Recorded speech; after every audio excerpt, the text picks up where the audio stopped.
السلام عليكم ورحمة الله وبركاته. ازيكم حبايبي، عاملين ايه؟ النهارده هنعمل بيكاتا بالمشروم بطريقة سهلة، بطريقة مبسطة، مقاديرها متوفرة، وكمان هتطلع معاكم ألذ بيكاتا بالمشروم. بس خليكم معايا لاخر الفيديو لانكم هتستفادوا جدا.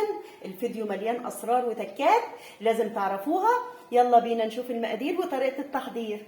اول حاجة هنا معايا صدور الدجاج متقطعة زي ما انت شايفة كده، بانيه رقيق اهو زي ما انت شايفه. اول تكه واول سر في البهارات. معايا معلقه فلفل اسود، معايا معلقه شطه ودي حسب الرغبه، معايا معلقه صغيره جدا جنزبيل وده فايدته ان هو فيه انزيم بيسرع عمليه الطهي للفراخ او للحوم عامه. معايا معلقه صغيره جوز الطيب، ودي بقى بتودي الوصفه في حته تانية خالص. هبدا انزل البهارات زي ما انتم شايفين يا حبايبي.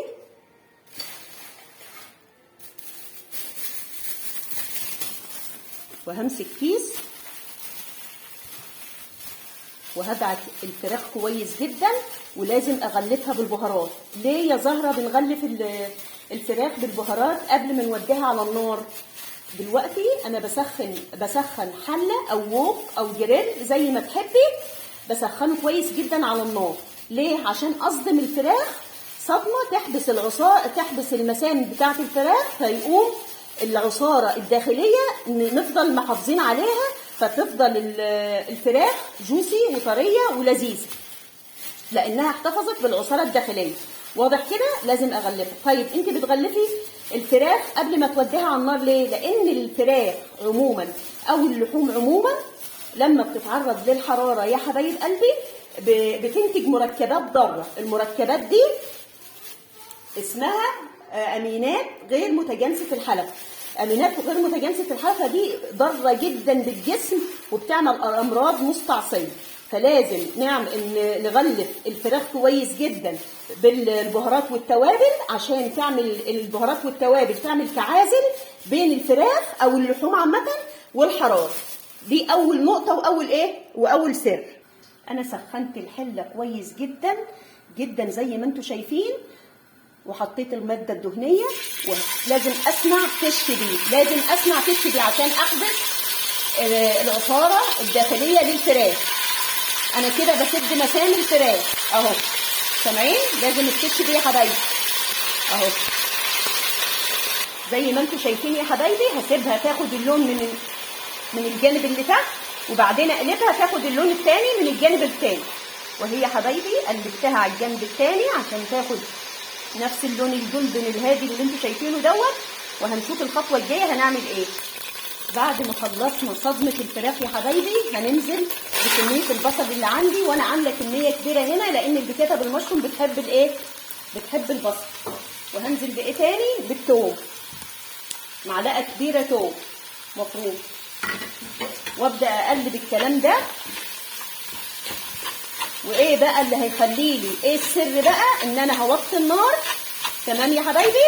لازم في المرحله دي اوطي النار. وليه هقول لكم انا بوطي النار؟ عشان البصل والثوم من الحاجات اللي لما توطي لهم النار يبداوا يطلعوا الماده المسكره اللي فيهم. طب ايه اللي بيساعد تاني في طلوع الماده المسكره ديت؟ الملح يا حبايبي. هبدا ارش عليهم معلقه ملح. الملح من خصائصه ان هو بيمتص الرطوبه، هيمتص لي السوائل المسكره اللي داخل البصل وداخل الثوم، وهينزلها لي وتبدا تتكرمل وتعلي لي التست. لما تيجي تتمزج مع الحاجات اللي هنحطها معاها تاني هتعلي لي التست يا حبايبي. وانا هنا هفضل اقلب لحد ما البصل يبدا يدبل بس ما ياخدش لون. وهنا يا حبايبي بعد ما البصل بدا يصفر معايا ودبل معايا هو والثوم وبداوا يطلعوا النكهات بتاعتهم، هضيف المشروم. والمشروم يا حبايبي ما بيتغسلش، اوعي تغسلي المشروم ما بيتغسلش. المشروم عايزاه وصفته تنجح معاكي ما تغسلوهوش. وكمان علي النار عليه كويس قوي، بيحب النار العاليه، وكمان بيحب كميه الزيت او الدهون عاليه علشان هو عامل زي الاسفنجه فبيشرب الدهون. واضح كده؟ وكمان اما اجي اختار المشروم وانا بشتريه ما نقهوش اللي فيه بقع بني، لا اختاروا الابيض ناصع البياض ويكون سليم كويس قدام مني. خلاص. طيب واحده هتيجي هتقول لي طب المشروم انا يا بنشفه في فوطه وما بغسلهوش، بس انا برضو شاكه ان فيه شويه ميكروبات. اقول لك الحل عندي يا حبيبتي، الحل في ده روزماري او اسمه اكليل الجبل او ندى البحر اهو. بقطعه واحطه على المشروم. ليه بقى؟ لان ليه خصائص وفي مركبات بتقتل البكتيريا الضاره وبتمنع الميكروبات. واضح كده؟ الروزماري بيليق جدا مع المشروم يا جماعه، بيليق جدا وبيودي الوصفه اللي فيها مشروم في حته تانيه خالص زي ما انتم شايفين. واضح كده؟ بيمنع الميكروبات وبيمنع البكتيريا، وبكده اكون ضمنت ان المشروم 100 معايا. واضح يا حبايبي؟ يبقى انا بحط الروزماري على او اكليل الجبل او ندى البحر او حصى اللبان، دي اسماء كتيره جدا على فكره، كل بلد بتسميه باسم. بحط الروزماري على المشروم عشان حاجتين، يديني طعم وبيتزود جدا مع المشروم وبينقل الطعم في حته ثانيه، وكمان ليه خصائص ومركبات داخل الروزماري بتقتل البكتيريا وبتقتل الميكروبات. خلاص كده؟ بعد ما المشروم زي ما انتم شايفينه داب، هبدا انزل هنا بمعلقه واحده دقيق. ليه؟ علشان هي اللي هتربط لي الصوص وكمان هتخليهولي تقيل وجوسي. واضح كده؟ هبدا افضل اقلب في معلقه الدقيق لحد ما تختفي من قدامي وما اشوفهاش خالص، وكمان تطلع الرطوبه اللي داخلها. واضح يا حبايبي؟ واضح. وهنا هبدا انزل بالحليب. انا بعمل البيكاتا بالحليب يا حبايبي عشان تدي للوصفه غناوه زي ما انتم شايفين.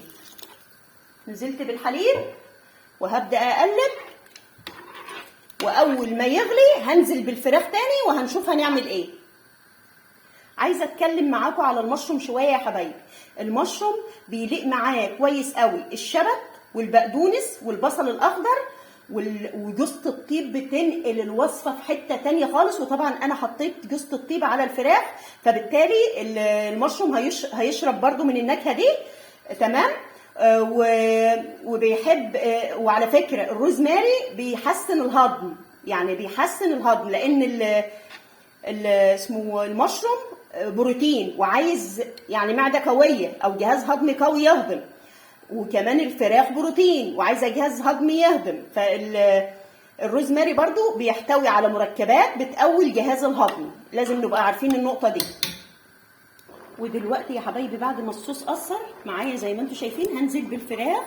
واوعوا تضيعوا الصوص اللي نازل من الفراخ، لازم تحتفظوه وتحطوه في الحله زي ما كان. الصوص ده هو اللي فيه النكهه كلها. تمام. وابدا اقلب، وهضيف دلوقتي الكريمه.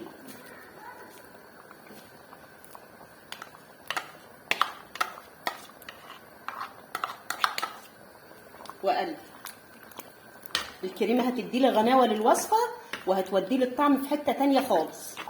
شايفين المنظر؟ ما شاء الله تبارك الله. بيكاتا بالمشروم ولا اروع من كده، حاجه كده وهم. نسيب الفراخ تستوي وتكمل سواها في الصوص ونقدم الطبق، وهنشوف هنقدمه ازاي. واهو يا حبايبي خلصنا طبق النهارده، والطبق روعه والريحه روعه والطعم اروع. عايزه اقول لكم بيكاتا بالمشروم من الاخر. طبعا انا حطيت لبن، عملتها باللبن.